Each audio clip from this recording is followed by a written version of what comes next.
Let's mic history को जानो।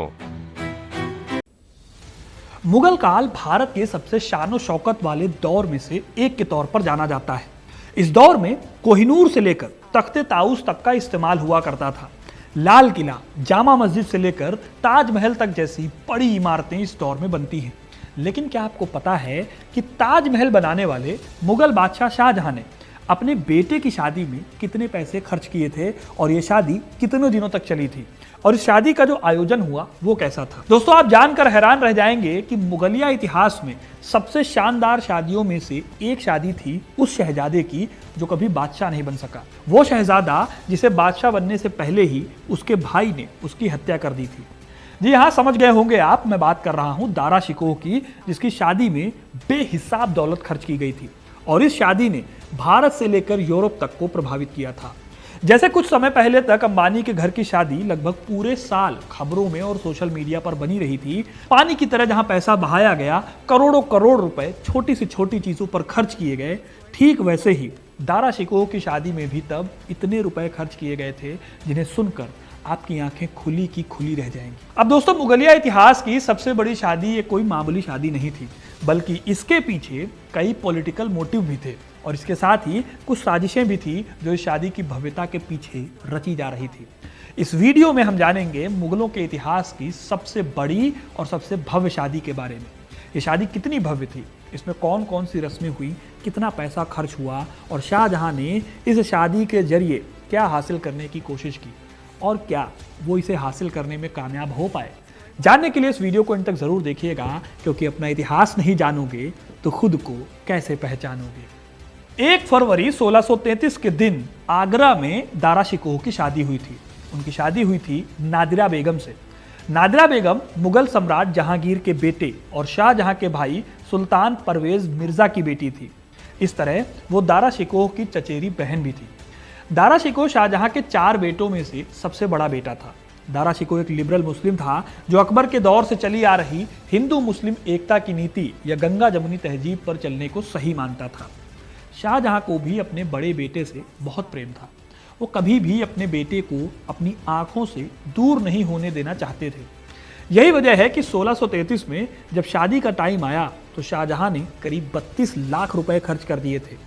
ये रुपए आज के करीब 900 से 1000 करोड़ रुपए के बराबर होते हैं। अनंत अंबानी की शादी जो इतने दिनों तक चली, उस शादी में लगभग इतना ही रुपया खर्च हुआ था। ये जो अभी आप पेंटिंग देख रहे हैं, ये दारा शिकोह की शादी को दिखाती है। आगरा के महल में इस शादी की शुरुआत हुई। एक अलग महल जैसे क्वार्टर में शादी की रस्मों को निभाया गया। म्यूजिक से लेकर फूलों की सजावट और उसकी खुशबू ने इस शादी में 4 चांद लगा दिए थे। पेंटिंग से पता चलता है कि शादी में शाहजहां चांदी के तारों से बनी एक छतरी के नीचे उनको बिठाया गया था। राजकुमार दारा शिकोह के सिर के चारों ओर जो सेहरा बंधा हुआ था, उसमें माणिक और पन्ने के साथ साथ मोतियों की मालाएं जड़ी हुई थी। दारा को सोने के बने कपड़े पहनाए गए थे। बादशाहनामा के हिसाब से अपने बेटे के सिर पर शाहजहां खुद सेहरा बांध रहे थे। ये वही सेहरा था जो कभी जहांगीर ने उनके विवाह पर उन्हें पहनाया था। यह सेहराबंदी का कार्यक्रम था जिसके बाद मेहंदी बंदी होना था, जिसे आजकल शादियों में मेहंदी के फंक्शन के नाम से जाना जाता है। इस फंक्शन में दारा शिकोह के हाथों और पैरों में मेहंदी लगाई गई। इस मौके पर शाही मेहमानों को पान, इलायची और मेवे परोसे गए। शादी के दिन दारा शिकोह एक भव्य रूप से सजे हुए घोड़े पर सवार होकर बारात में निकले। उनके साथ शाहजहां खुद एक सुनहरी प्रभामंडल से सजे हुए घोड़े पर सवार थे। जैसे ही बारात दुल्हन के महल के करीब पहुंची, आसमान में रंग बिरंगी आतिशबाजी की गई और दियों की रोशनी में पूरा शहर नहा गया। इस शादी में शामिल होने के लिए शाहजहां तो थे, लेकिन इस आलीशान फंक्शन में सम्राट की पत्नी और दारा शिकोह की मां मुमताज महल मौजूद नहीं थी, क्योंकि शादी के बस 1 साल पहले ही उनकी मृत्यु हो गई थी। अब क्योंकि मुमताज महल नहीं थी, इसलिए शादी की सारी जिम्मेदारी दारा शिकोह की बड़ी बहन जहांआरा पर आ गई थी। जहांआरा शाहजहां की बड़ी बेटी और मुगल राजकुमारी थी। जहांआरा ने अपनी मां की सबसे खास नौकरानी सतीउन्निसा खानम के साथ मिलकर इस शादी की भव्य व्यवस्था की थी। दोस्तों, इस शादी में कुल मिलाकर 32 लाख रुपए खर्च हुए थे। ये कोई आम रकम नहीं थी, बल्कि उस दौर में कई बड़े बड़े राजाओं के पूरे राज्य का खर्च भी इससे काफी कम होता था। इन 32 लाख रुपयों में 16 लाख रुपए तो खुद जहांआरा ने लगाए थे अपने भाई के लिए। बाकी के पैसे खर्च हुए थे दुल्हन की मां की तरफ से। शाहजहांनामा में शादी के खर्चों की पूरी डिटेल मिलती है, बिल्कुल एक लिस्ट की तरह। ये लिस्ट भी आपको हैरानी में डाल सकती है। इस 32 लाख रुपए में से 8 लाख रुपए दुल्हन का दहेज था। गहनों और बाकी रत्नों पर 7.5 लाख रुपए खर्च किए गए थे और शादी से पहले की रस्मों पर 18 लाख रुपए खर्च हो गए थे। खुद शाहजहां पर 1.5 लाख रुपए खर्च किए गए थे, जिसमें उनका सोने से जड़ा हाथी का हौदा था। इसका छत्र सोने और मोतियों की लड़ियों से सजाया हुआ था। डांसर्स और म्यूजिशियंस पर नचार करने के लिए 10,000 रुपए खर्च किए गए थे, जो उस टाइम पर बहुत बड़ा अमाउंट होते थे। इस तरह इस शादी में पानी की तरह पैसा बहाया गया। इतिहासकार अभी चंदा लिखते हैं कि शादी का जश्न करीब 8 दिनों तक चलता रहा। इस जश्न में इतने पटाखे छोड़े गए कि पूरा आसमान जगमगा उठा। दिन में भी रात के जैसा लग रहा था। निकाह के दौरान दारा शिकोह की बेगम नादिरा बानो ने जो लहंगा पहना था वो उस दौर में करीब 8 लाख रुपए का था। शादी में मिले गिफ्ट्स की नुमाइश दीवाने आम में की गई थी। यहाँ पहले शाहजहां और शाही महिलाओं ने गिफ्ट्स को देखा और उसके बाद दरबारियों ने भी इन गिफ्ट्स को निहारा। इस शादी के लिए सोने से जड़ा हाथी, ईरान से लाए गए तेज रफ्तार घोड़े, नायाब और बेशकीमती पोशाकें, चांदी के बर्तन और बहुत महंगे महंगे जेवरात दिए गए थे। हरम की महिलाओं को भी काफी कीमती कपड़े और रत्नों से भरी थैलियां दी गई थी। इसके साथ ही 1 लाख रुपए नगद मिले थे। वही शाही हाथी को चांदी की लगाम के साथ साथ मलमल का कपड़ा, जो इन दिनों बहुत कीमती माना जाता था, और उसके साथ साथ ब्रोकेट भी दिया गया था। शादी में एक पहलाद रस्म भी निभाई गई दोस्तों, जिसमें पूरे दरबार में महंगे इत्र और केसर मिलाकर पानी छिड़का गया। फिर जब विदाई की रस्म निभाई गई तो एक बेहद महंगी और सुनहरी पालकी में नादिरा बेगम को विदा किया गया। अब अगर आज की डेट में देखें तो इस शादी की बराबरी मुकेश अंबानी के घर में होने वाली शादी से ही हो सकती है। मुकेश अंबानी ने अपनी बेटी ईशा अंबानी की शादी में 700 करोड़ रुपए खर्च किए थे और वहीं दूसरी तरफ अपने बेटे की शादी में भी करीब 1000 करोड़ रुपए इन्होंने खर्च किए। इन खर्चों में तमाम बॉलीवुड, हॉलीवुड स्टार्स को बुलाने से लेकर 5 स्टार होटल्स, रिसेप्शन और करोड़ों के इवेंट्स पर पानी की तरह पैसा बहाया गया। अब अंबानी की इन शादियों में कोई पॉलिटिकल मोटिव तो नहीं दिखता, लेकिन दारा शिकोह की शादी में पॉलिटिकल मोटिव्स भी थे और वो भी बहुत अच्छे खासे लेवल पर थे। दरअसल अपने 4 बेटों में से शाहजहां दारा को सबसे ज्यादा पसंद करते थे और दारा को ही अगला बादशाह बनने देखना चाहते थे। ये शादी दारा शिकोह को अगला बादशाह बनाने की कड़ी में एक पहल थी। जी हाँ, राजाओं महाराजाओं के बीच शादियों में कुछ ऐसे ही हित साधे जाते थे। यही वजह है कि इस शादी को शाहजहां ने महज एक शादी नहीं रखा, बल्कि एक ऐसा इवेंट बना दिया जिससे तय हो जाए कि खुद शाहजहां का समर्थन दारा शिकोह के साथ है। यही वजह है कि दारा शिकोह की शादी आम मुगल शादियों से अलग फिजूल खर्ची की इंतहा तक महंगी थी और इससे महंगी शादी फिर किसी और मुगल की नहीं हुई। शाहजहां ने नादिरा बानो से दारा की शादी इसलिए कराई क्योंकि इसके पीछे भी एक खास वजह थी। वास्तव में दुल्हन यानी नादिरा बानो बेगम शाहजहां के परिवार से ही थी। इस तरह से ये शादी मुगल राजवंश के अंदर बैलेंस को बनाए रखती थी और दारा शिकोह की दावेदारी को मजबूत भी कर सकती थी। अब क्योंकि शाहजहां अपने सबसे बड़े बेटे दारा को अपना उत्तराधिकारी बनाना चाहते थे, इसलिए ये शादी शाही खून की मिलावट को रोकती थी और दरबार में उनका जो सपोर्ट है उसको बढ़ाने का एक बहुत अच्छा तरीका थी। इस शादी के बाद शाहजहां ने क्लियर कर दिया था कि दारा ही उनके बाद अगली बार गद्दी संभालेगा। इसीलिए दारा को न केवल शाही वंश से एक मजबूत संबंध मिला, बल्कि मुगल दरबार के जो हाई क्लास अमीर थे और जो कुलीन थे उनका भी सपोर्ट मिला।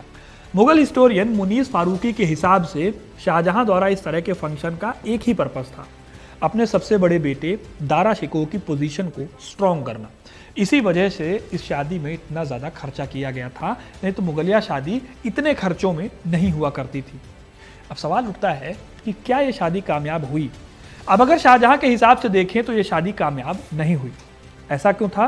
पहला तो ये कि दारा शिकोह कभी गद्दी पर नहीं बैठ पाया और दूसरा ये कि इस शादी के बाद उत्तराधिकार को लेकर जो लड़ाई और कई सालों बाद हो सकती थी, उसमें थोड़ी सी स्पीड आ गई, वो थोड़ी और तेज होने लगी।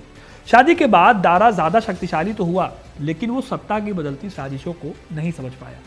देखिए, इतिहासकारों के हिसाब से दारा शिकोह एक लिबरल माइंडसेट वाला राजकुमार था जो कि हिंदू मुस्लिम एकता पर जोर देता था। फ्रांसीसी इतिहासकार फ्रांसवा बर्नियर अपनी किताब travels in the Mughal India में लिखते हैं कि दारा शिकोह बहुत नरम दिल के व्यक्ति थे।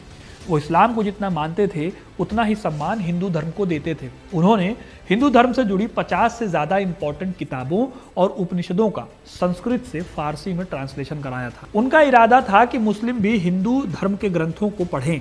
इसीलिए शाहजहां को लगता था कि दारा शिकोह का ये जो नेचर है उसे दरबार की पॉलिटिक्स को चलाए रखने में उसकी हेल्प करेगा। वो दारा शिकोह की इसी खासियत से बहुत ज़्यादा प्रभावित भी थे। अभी चंदा इतिहासकार अपनी किताब Dara Shikoh the man who would be king में लिखते हैं कि शाहजहां दारा शिकोह से इतना प्यार करते थे कि उन्हें किसी लड़ाई में भेजने से भी कतराते थे, जबकि औरंगजेब को लेकर ठीक उल्टा था। औरंगजेब जब सिर्फ 16 साल का था तभी उसे दक्षिण में एक बहुत बड़े मिलिट्री कैंपेन की लीडरशिप के लिए भेज दिया गया। शाहजहां दारा शिकोह को कितना मानते थे इसको इस बात से समझा जा सकता है कि उन्हें 1000 रुपए का भत्ता मिलता था हर दिन। साथ ही शाही खजाने से साल में एक बार 2 लाख रुपए एकमुश्त दिए जाते थे। ये उस जमाने में बहुत बड़ी रकम हुआ करती थी। इन सब के बाद जब दारा की शादी पर इतना पैसा खर्च हुआ तो औरंगजेब को यह खल गया। उसने दारा शिकोह के खिलाफ लामबंदी को शुरू किया और धीरे धीरे उसने कई खास दरबारियों को अपनी ओर मिला लिया। दारा शिकोह के खिलाफ औरंगजेब ने अपने दूसरे भाइयों शाह सूजा और मुराद बख्श को भी भड़काया। उसने दारा की उदार धार्मिक नीतियों की आलोचना की और इस शादी को और शाहजहां के मंसूबों को फेल कर दिया। साल 1658 में जब शाहजहां बीमार पड़ा तो औरंगजेब ने बड़ी सफाई से पहले दारा शिकोह की हत्या कराई और फिर उसके बाद अपने बाकी भाइयों को भी रास्ते से हटाया। यानी कि आज के करीब 1000 करोड़ रुपए खर्च करके जिस शादी को शाहजहां ने अंजाम दिया था वो शादी किसी काम की नहीं रही। ये शादी जितनी ज़्यादा भव्य थी उतनी ही दारा शिकोह के जीवन के आखिरी चैप्टर्स के बिल्कुल अपोजिट थी। जब औरंगजेब ने सत्ता संभाली तो दारा शिकोह को पराजित कर दिया गया और आखिरकार उनकी हत्या हो गई। उनकी पत्नी नादिरा बानो बेगम भी इस ट्रेजेडी से बच नहीं सकी और बाद में उनकी भी मृत्यु हो गई। इसीलिए सतीश चंद्रा और इरफान हबीब जैसे इतिहासकार इस शादी को मुगल सत्ता के उत्तराधिकार संघर्ष से जोड़कर देखते हैं। दारा शिकोह की शादी सिर्फ एक विवाह नहीं थी बल्कि मुगल इतिहास का एक इम्पॉर्टेंट मोड़ था। ये शादी शाहजहां और दारा की ताकत को दर्शाती थी, लेकिन आखिर में ये औरंगजेब के लिए खतरा भी बन गई। इस शादी का प्रभाव केवल तत्कालीन मुगलों तक सीमित नहीं था बल्कि इसने भारतीय इतिहास की धारा को भी प्रभावित किया था। तो दोस्तों ये थी कहानी शाहजहां की बेटे की शादी की। आपको ये कहानी कैसी लगी कमेंट करके ज़रूर बताइएगा। वीडियो को लाइक और शेयर करना ना भूलें और ऐसी इंटरेस्टिंग कहानियों के लिए, इतिहास से जुड़े रहने के लिए हिस्ट्री कनेक्ट को सब्सक्राइब जरूर करें। धन्यवाद। आप सुन रहे थे let's mic more than radio. Follow कीजिए हमें हमारे सोशल मीडिया प्लेटफॉर्म्स पर। It's time for news. It's time for more than radio. Presenting the first radio news app, Let's Mic. Let's Mic, a news-based app on your phone where you get to watch and listen news, talk shows, interviews, radio show podcasts. On Let's Mic, you get all relevant information of TV, print, radio, podcast, and digital. Let's Mic talks about every segment of life.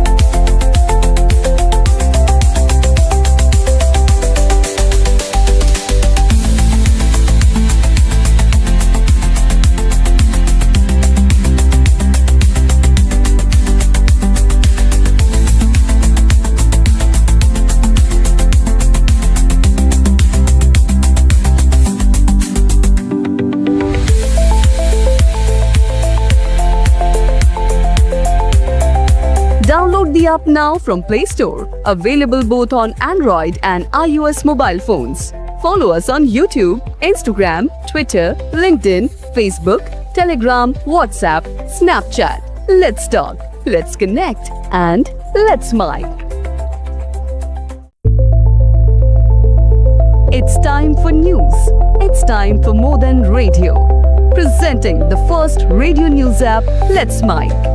Let's Mic, a news-based app on your phone where you get to watch and listen news, talk shows, interviews, radio show podcasts.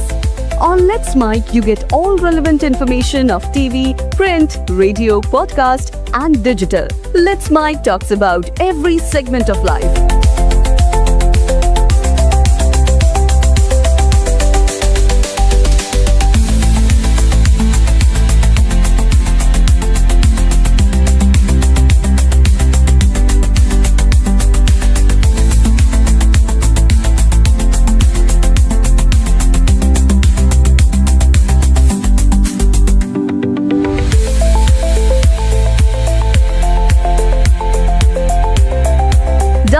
app now from Play Store. Available both on Android and iOS mobile phones. Follow us on YouTube, Instagram, Twitter, LinkedIn, Facebook, Telegram, WhatsApp, Snapchat. Let's talk, let's connect, and let's mic.